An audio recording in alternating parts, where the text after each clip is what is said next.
friends, Happy New Year, or happy, I don't know, May 29th, whenever you're watching this, and welcome back to Every Arnold Movie Ever, Episode 10. After our holiday time jump to 1996 for Jingle All the Way, we're headed back to 1985 in the wake of the Terminator's release, a movie that became a cultural touchstone and would only grow in stature as time went on. But before the Terminator was released, Arnold agreed to take one last ride in the sword and sorcery genre as a favor to his Conan producer Dino De Laurentiis.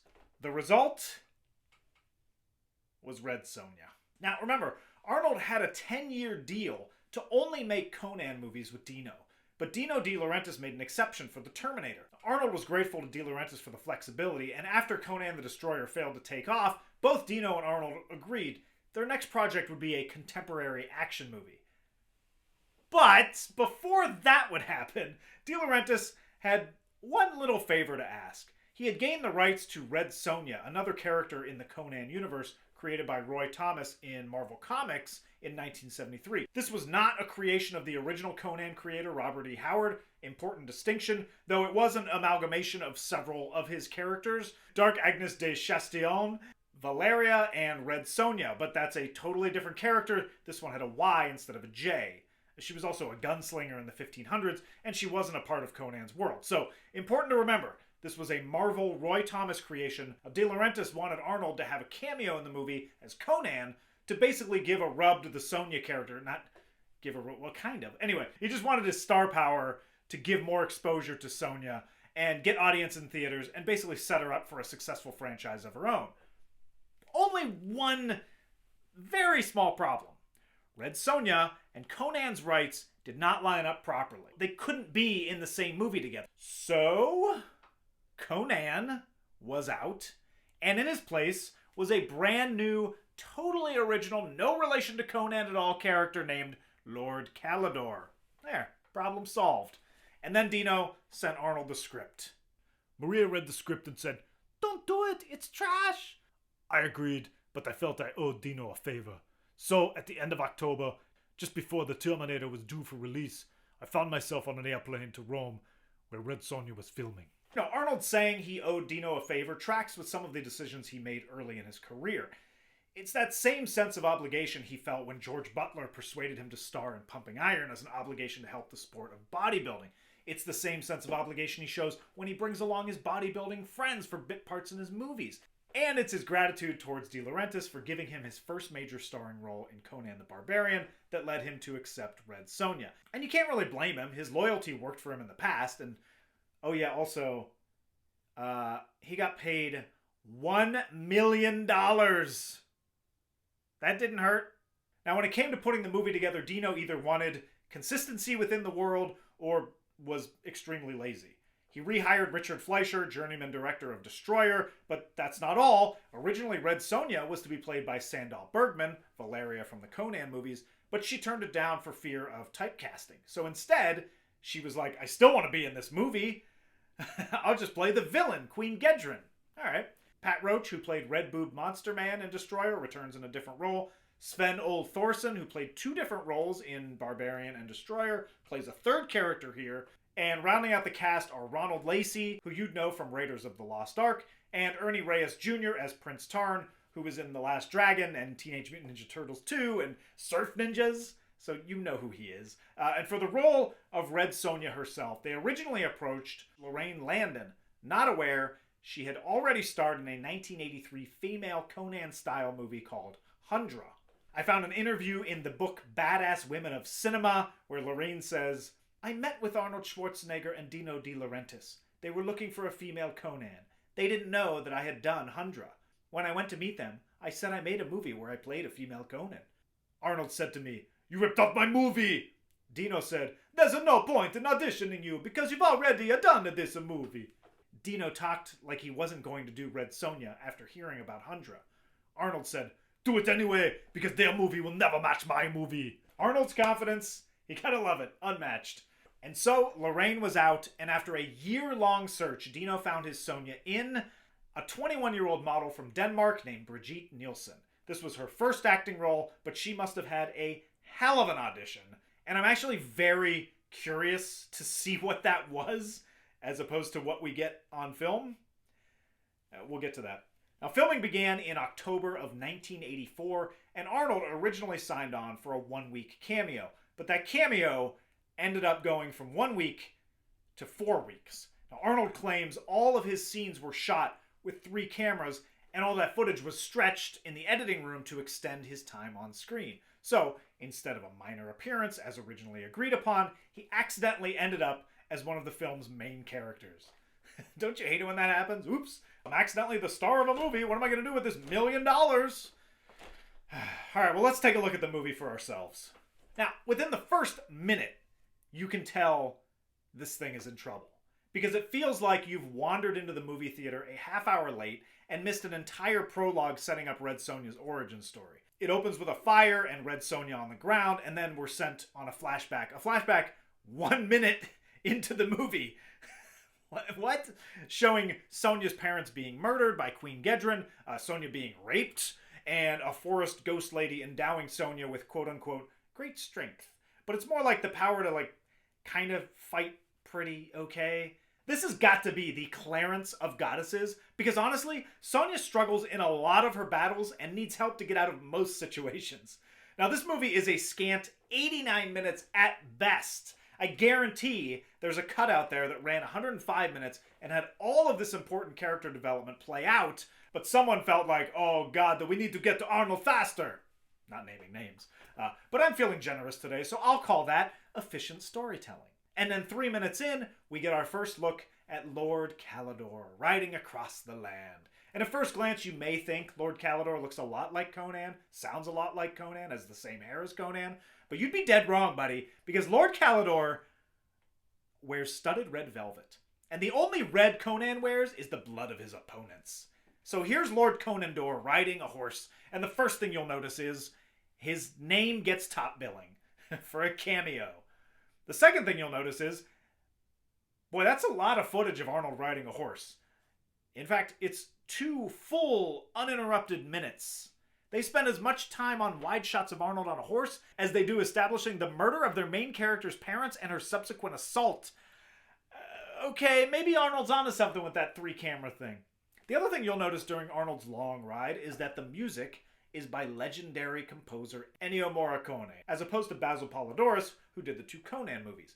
And the score is easily the best part of the movie, even though it comes nowhere near the scores from the Conan movies.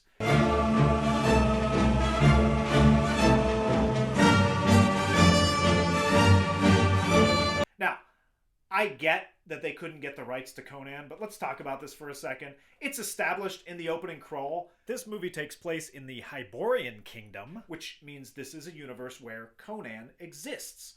And there just so happens to be this guy here who looks and sounds exactly like Conan. Now, some people out there like to pretend that Calidor is just one of Conan's many traveling names, like how Aragorn is also known as Strider. And that's how they justify that this is actually Conan in the movie. I can see that logic. It's previously established that Conan loves 2 things, decapitating people and having the hots for women warriors, and he does both of those in this one as well, so that tracks, but I don't buy it, mostly because Lord Calidor is 1,000 times less intense and infinitely blander than Conan. It's better for everyone if Conan is just not associated at all with this movie. Now, after the 2-minute riding sequence, Calidor gets stuck because a bridge has been taken out, and we then learn there's a glowing orb, because there's always a glowing orb, and this holds the power to create and destroy worlds, which is pretty vague, but in the context of the movie, it just means that they can make it rain at inconvenient times. And there's a group of priestesses who are going to destroy this talisman, and Calidor was going to watch that happen because that's his defining characteristic, but the evil Queen Gedren steals it instead. And we learn that this talisman can only be handled by women, which is a really cool idea that they do exactly one thing with and then never use again. Touch it.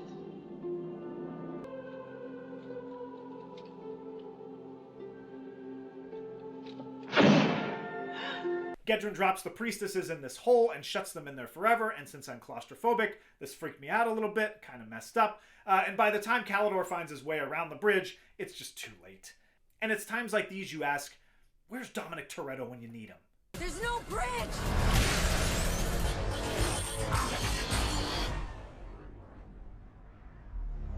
Calidor is able to save exactly one woman, and he finds out that her sister is Sonja. So we meet up with Sonja where she's training, which she really shouldn't have to do because she's been gifted by the goddesses. And this guy goes in for a hug, and Sonja's like, ew, no. And her grandmaster gives her this sage advice. You must learn to like men a little better. Hatred of men in a lovely young woman. It could be your downfall. What the fuck? What? I guess he got to the theater late too and missed that flashback. And this is a running theme of the movie. And it seems the point it wants to make is that Red Sonja doesn't need a man in her life. Except for the fact that a man saves her in nearly every single scene, and she gets a love interest with zero chemistry and zero scenes where they talk about anything other than the plot. And it's maddening because you're like, you guys are so close to getting something interesting here, and you just... So Calidor shows up. He gets teabagged by Buddha. He brings Sonja back to her sister. Here we get our first glimpse of Brigitte Nielsen's acting, and it makes Arnold look like Olivier.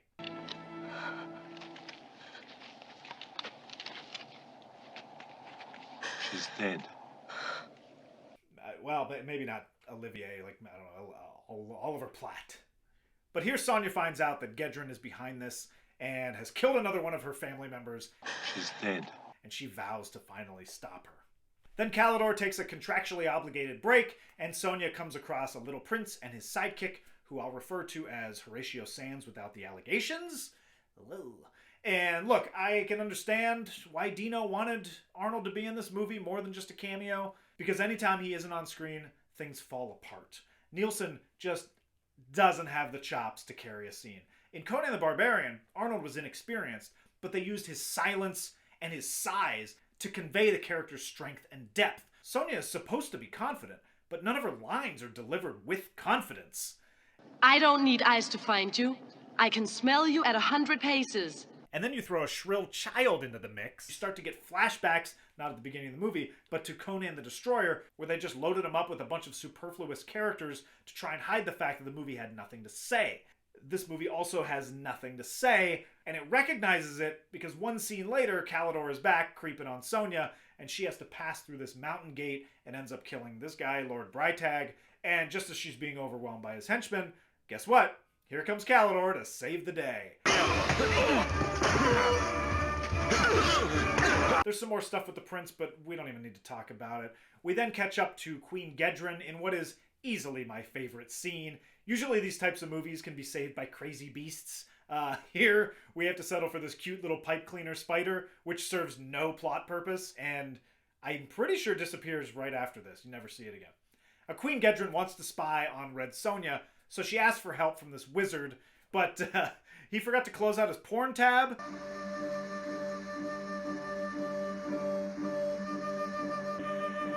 And everyone's like, horny wizard? Come on, man!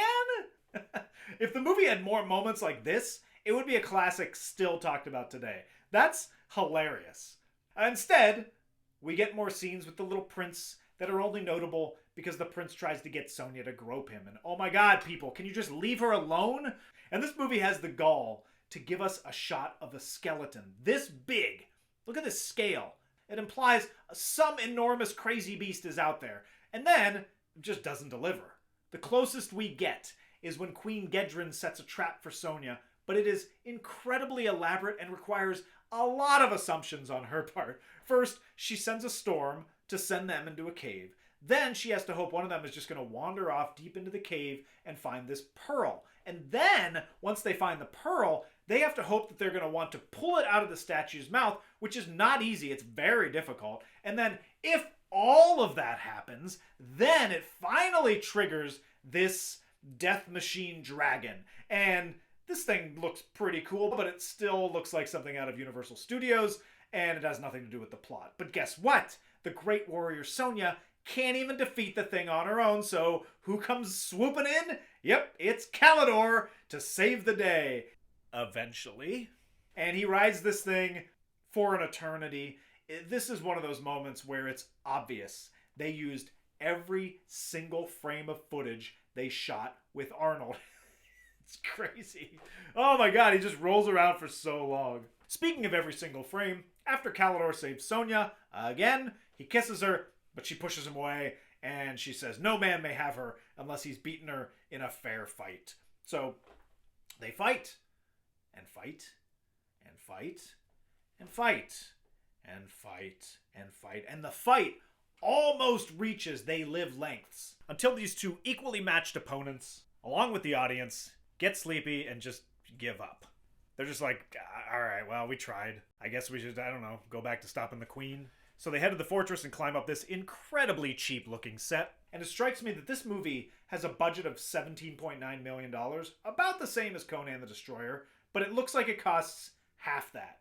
The Conan movies knew how to stretch a dollar. I have no idea where the money for Red Sonja went, because it is not on the screen. Not only that, but the way Fleischer shoots, there is no depth, no character, no camera movement. It's just so flat. He just lines everyone up and points the camera and says, I don't know, whatever the fuck you're gonna do. For the climax, Calidor, Sonja, and less problematic Horatio Sands infiltrate the fortress. It gives Sandahl Bergman a good opportunity to do her trademark eyelid acting, and we get our showdown between Sonja and Gedren. They are just yell acting at each other. We could have ruled the world together. Now I shall rule alone, and you will die for what you did to me. You slaughtered my parents like cattle. My brother, my sister. Vermin! What were their lives compared to this? It's not a terrible fight. Gedren even gets some help from Horny Wizard until he finally gets some head. His head. My favorite part of this fight is when Sonja and Gedren battle into a candlelit room and Calidor shows up and tries to get her attention. Sonja! Hey, over here! Stop fighting and look at me! It's a lot like in Rise of Skywalker when Finn is yelling at Rey while she's fighting Kylo Ren. Dudes, what the fuck are you doing? They're in the middle of a vengeance battle. Just let them fight. Christ. God, Rise of Skywalker is bad. I also like when Red Sonja hits her head on a couch pillow here. And speaking of naps, this must have been Morricone's time for a nap because his score is completely absent during the climax of this movie. After defeating Gedren, the fortress falls apart, don't they all? And there's a part where it looks like Arnold is taking a shit, which is funny. Then after everything is done, Calidor wants to fight Sonja again, so we get a Rocky III style ending where they have a rematch, but at the end, they kiss. Which I think we can all agree is the ending Rocky III should have had.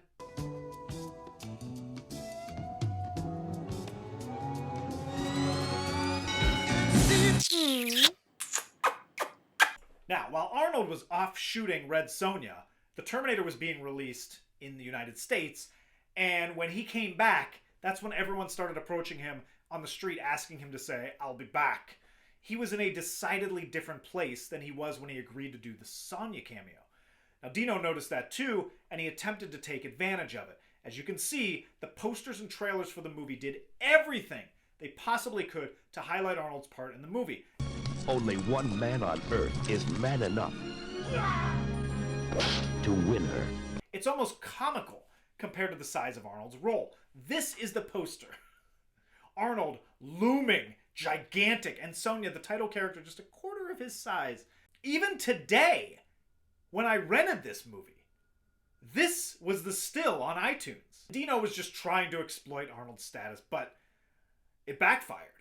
Because Arnold felt betrayed, and he refused to do any promotion for this movie. Which, if you know Arnold, you know he goes all out for promotion.